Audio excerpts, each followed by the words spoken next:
Hello, everybody. It's Connor. We're here for another Shift Tracker week for the local real estate market. We are here in the first week of February of 2023.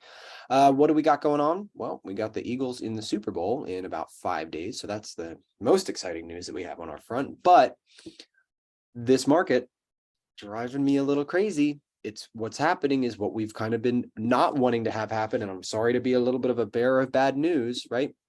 All right, so we're officially in our week 6. We're in our first week of February. And again, the two main items that I'm keeping an eye on are the new listings and the pending. How many new homes are coming on the market and how many of those homes are going under contract. Now, I was very happy to see 270 new listings that came on the market in this past week. Great. It's the highest new listings we've had all year. Wonderful. However, we're still being outpaced by those under contracts by 26 listings over this past week. It's just, again, remember, it's just shrinking that available pool of properties for us to offer on. So as fast as these new listings are coming on, they are getting gobbled up by buyers. Okay.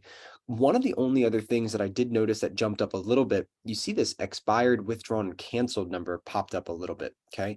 That could be a little bit from the week one. Some people did some 30-day listings and they popped, or they had some stuff that was going on maybe September, October of last year that's starting to come off, things like that. But here's the two numbers that I want to point out for this week. The new listings and pendings are going to be every week, but these are the two that kind of, you can see here, this 36, a big jump down from 45. So our average days on market, how long has the property been sitting?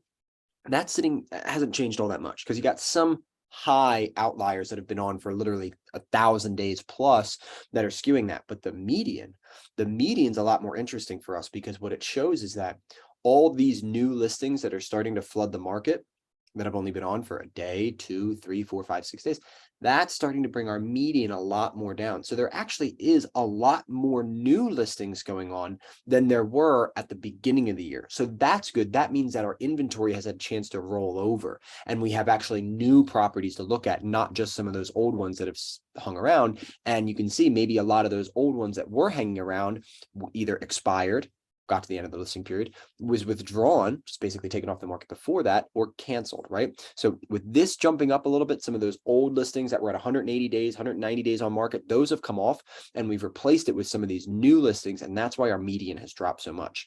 So with all that, guys, all I say is interest rates did come down a little bit. I recommend following some of these interest rate gauges as you can.